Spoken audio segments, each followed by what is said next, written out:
আজানের শুরু হওয়ার এক অপূর্ব গল্প।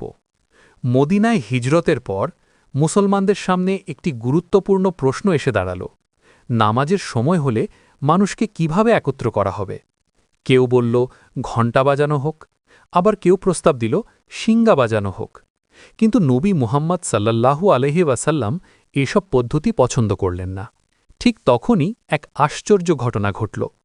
একজন সাহাবী আবদুল্লাহ ইবনে জায়েদ রাদিয়াল্লাহু আনহু এক রাতে একটি স্বপ্ন দেখলেন।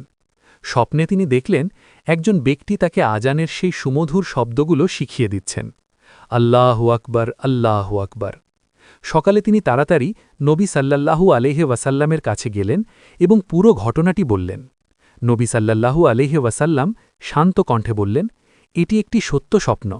তারপর তিনি বললেন, এই শব্দগুলো বিলাল ইবনে রাবাহ রাদিয়াল্লাহু আনহুকে শিখিয়ে দাও, কারণ তার কণ্ঠ অত্যন্ত সুন্দর এবং হৃদয় ছুঁয়ে যায়। তারপর এলো সেই ঐতিহাসিক মুহূর্ত।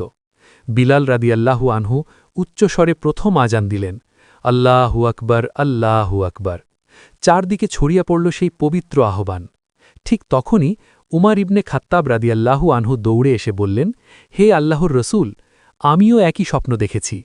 এইভাবে আল্লাহ নিজেই এই সুন্দর পদ্ধতিটি নির্ধারণ করে দিলেন। এই গল্পের শিক্ষা, আল্লাহ যেভাবে চান সেভাবেই দিনকে প্রতিষ্ঠা করেন।